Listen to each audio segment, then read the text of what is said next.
Friends, ಈ ಹಣ್ಣನ್ನು ಎಲ್ಲಾದರೂ ನೋಡಿದ್ದೀರಾ ನೀವು? ಇದು ಎಂಥ ರುಚಿಯಾಗಿರುತ್ತೆ ಗೊತ್ತಾ? ತುಂಬ ಹುಳಿ ಸಿಹಿಯಾಗಿ ಒಂಥರ ಜ್ಯೂಸಿ ಆಗಿರುವಂಥ ಈ ಹಣ್ಣು, ಇದಕ್ಕೆ ಚಳ್ಳೆ ಹಣ್ಣು ಅಂತ ನಮ್ಮ ಮಲೆನಾಡಿನ ಭಾಷೆಯಲ್ಲಿ ಹೇಳ್ತೀವಿ.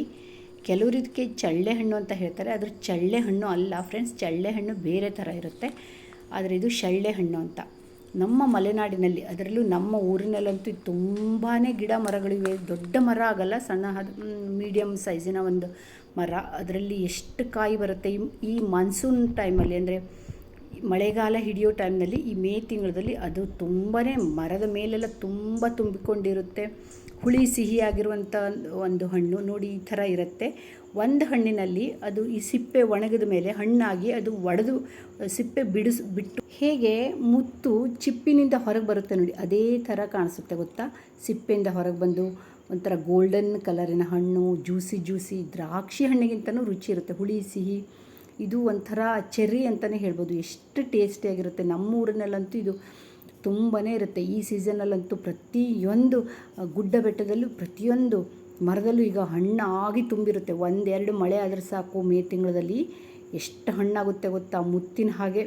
ಅದನ್ನು ಎಷ್ಟು ಜನ ತಿಂತಾರೆ. ಹಾಗೆ ಬಿದ್ದು ಪಕ್ಷಿಗಳು ತಿಂದು ಹಾಳು ಮಾಡುತ್ತವೆ.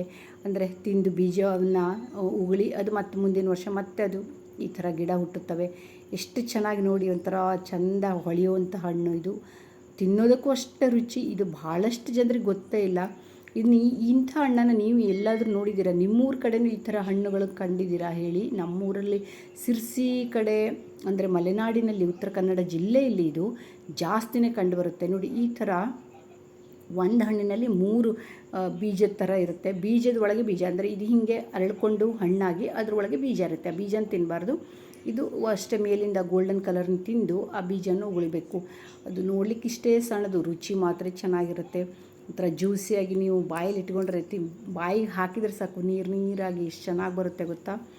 ನೋಡೋದಕ್ಕೆ ಒಂದು ಸಣ್ಣ ಒಂದು ಬೇಳೆ ಥರ, ಕಡಲೆಬೇಳೆ ಥರ ಹಳದಿ ಕಲರು, ಅಂದರೆ ಗೋಲ್ಡನ್ ಕಲರ್ಲಿ ನೀರು ತುಂಬಿಕೊಂಡಿದ್ದಂಗೆ ಹೇಳಕ್ಕೆ ಬರಲ್ಲ ನನಗೆ. ಆದರೂ ಅಷ್ಟು ರುಚಿ ನೋಡಿ. ಈ ಥರ ಮರ ಇರುತ್ತೆ.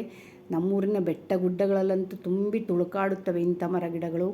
ಇನ್ನು ಬೇರೆ ಬೇರೆ ಥರದ್ದು ನಾನಾ ರೀತಿಯ ಒಂದು ಜಂಗ್ಲಿ ಫ್ರೂಟ್ಸ್ ನಮ್ಮಲ್ಲಿವೆ. ತಿನ್ನೋದಕ್ಕೂ ರುಚಿ ನೋಡಿ. ಈ ಥರ ಒಂದಷ್ಟು ಎಲ್ಲ ಹರ್ಕೊಂಡು, ಈಗ ಅಂದರೆ ಇದು ಏನು ಗೊತ್ತಾ, ನಾವೆಲ್ಲ ಸಣ್ಣಿರುವಾಗ ತುಂಬ ತಿಂತಿದ್ವಿ. ಈಗಿನ ಮಕ್ಕಳಿಗೆ ಗೊತ್ತಿರಲಿಲ್ಲ. ಆದರೂ ಈ ಹೊರಗಡೆ ಇರೋ ಮಕ್ಕಳು ಮೇ ತಿಂಗಳ ರಜದಲ್ಲಿ ಹೋದಾಗ ಇದನ್ನೆಲ್ಲ ತಂದ್ಕೊಂಡು ತಿಂತಾರೆ. ಅಂದರೆ ಸ್ವಲ್ಪ ಅವರಿಗೂ ಗೊತ್ತಿರಲಿ ಅಂತ ನಾವೆಲ್ಲ ಹೋದಾಗ ಮಕ್ಕಳಿಗೆ ಕೊಯ್ದು ಕೊಡ್ತೀವಿ. ನೋಡಿ ಎಷ್ಟೆಲ್ಲ ಇದೆ. ಇದು ತಂದು ಮನೆಯಲ್ಲಿ ಇಟ್ಟಿದ್ದು, ಅಂದರೆ ಕೊಯ್ಕೊಬಂದು ಈ ಥರ ಎಷ್ಟು ಚೆನ್ನಾಗಿ ಅನಿಸುತ್ತೆ. ನೋಡೋದಕ್ಕೂ ಅಷ್ಟೇ ರುಚಿ. ತಿನ್ನೋದಕ್ಕಂತೂ ನೀವು ಒಮ್ಮೆ ಟ್ರೈ ಮಾಡಿದರೆ, ತಿಂದಿದ್ದೀರಾ ಅಂದರೆ ಹೇಳಿ ಹೇಗಾಗುತ್ತೆ, ನಿಮ್ಗೆ ಗೊತ್ತಿದೆಯಾ ಇದ್ರ ರುಚಿ ಅಂತ ಹೇಳಿ. ತಿಂದಿದ್ದಿದ್ರೆ ಖಂಡಿತ ಕಾಮೆಂಟಲ್ಲಿ ಹಾಕಿ. ನಿಮ್ಮ ಊರಲ್ಲೂ ಈ ಥರದ್ದು ಹಣ್ಣು ಇದೆಯಾ? ಇದು ಚಳ್ಳೆ ಹಣ್ಣು ಅಂತ ನಾವು ಹೇಳ್ತೀವಿ, ನೀವು ಏನು ಹೇಳ್ತೀರಾ ಅಂತ ಹೇಳಿ.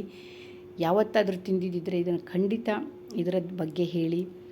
ಅಥವಾ ತಿಂದಿಲ್ಲ ಅಂದರೆ ಒಮ್ಮೆ ಎಲ್ಲಾದರೂ ಸಿಕ್ಕಿದರೆ ತಿನ್ನೋದಕ್ಕೆ ಟ್ರೈ ಮಾಡಿ. ತುಂಬ ಚೆನ್ನಾಗಿರುತ್ತೆ. ಏನಾದರೂ ಮಲೆನಾಡು, ಉತ್ತರ ಕನ್ನಡ ಜಿಲ್ಲೆಗೆ ಬಂದರೆ ಖಂಡಿತ ಈ ಸೀಸನಲ್ಲಿ ತಿಂದು ನೋಡಿ.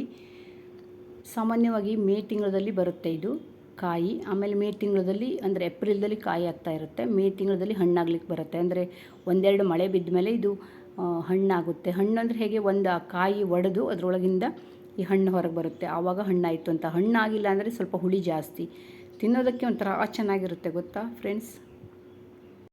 ಈ ಥರ ಮರಗಳು ಇರುತ್ತೆ. ಮರದಲ್ಲಿ ತುಂಬಿರುತ್ತೆ ಟೊಂಗೆಗೆ ಗೊತ್ತಾ? ಸಣ್ಣದು ಮರ, ಕೈಗೆ ಸಿಗುವಂಗೆ ಇರುತ್ತೆ ಅದು. ನಾವು ಆರಾಮಾಗಿ ಕಿತ್ಕೋಬೋದು ಅದನ್ನು.